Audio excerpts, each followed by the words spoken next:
Warum bleiben wir hier, Dad? Hä? Detroit. Ein Löwe verlässt diese Ringitte nicht. Und ganz ehrlich, das wird unser Jahr. Ich spür das. Ihr kennt meinen Dad, oder? Ihr wisst, was er vertickt. Klar kenn ich deinen Pleitegeier, Dad. Wie heißt du nochmal? Rick. Ah, gut. White Boy Rick. Kannst ja mal am Skate and Roll vorbeikommen. Aber nicht so. Siehst aus, als hättest du einen Walmart ausgeraubt. Du hast was drauf, Rick. Wenn du eine große Nummer schieben willst, komm zu mir. Wenn mein Dad das findet, macht er mich fertig. Die werden dich tief mit reinziehen und die lassen dich nicht wieder raus. But what are the memories that you have, and the good or bad memories of the 80s? I liked the 80s. I was growing up through junior high and high school. I got my driver's license in '86, which was a huge rite of passage. I graduated high school in '88. I went off to live in Australia for a year in '88 and '89. The early '80s, my brother graduated, so I had the house to myself. I got into reggae in the '80s. Reggae. I had a job that had $40 in my back pocket every day. I could date after I was 16. Nah, I liked the 80s. It was a good decade for me. Well, that's when I discovered movies. I mean, VHS tapes, that's what I remember. A Walkman and VHS tapes. Making mixtapes of hip-hop, discovering music. My mother was big into jazz. My brother reggae and jazz, actually, musicians. And discovering culture, music and films. That's a decade I'd watched so many movies. My mother lived in London and still lives in London.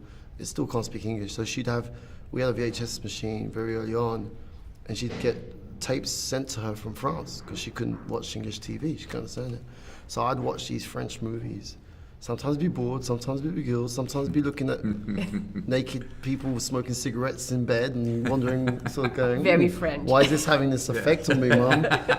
And then I'd often tape over it with a bit of like, Escape from New York or some sort of 80s movie. I was a VHS kid, That's where that's what my memory of the 80s is. Sieh dir das an, Dad. Sieh mal, wie wir leben. Lass uns groß rauskommen. Wir kriegen das hin. Wir können unser Leben auf die Reihe kriegen. Wieder eine Familie sein.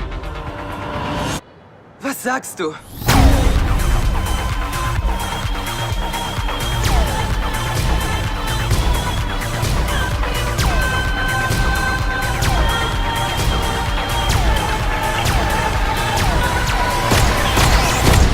Würden Sie glauben, dass ein 15-jähriger Junge für die US-Regierung gearbeitet hat?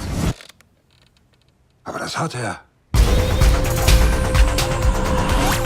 Richie, who plays the title character, he's 17 right now, exactly the same age that Ricky Jr. was when he was going into prison. Sent away for life. And now, 30 years later, what kind of man is he now? I know you talked to him. I don't know if you've seen him also.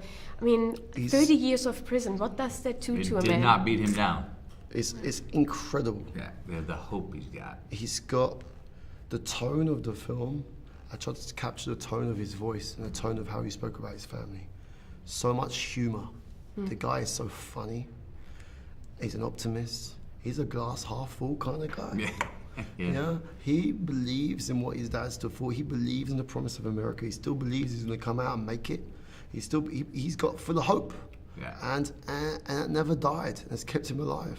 That and the fact he had 3 kids by the time he was 17. So he's got lots of grandchildren. He was watching those French films too. Yeah. He was living them. Yeah, he was living. Exactly.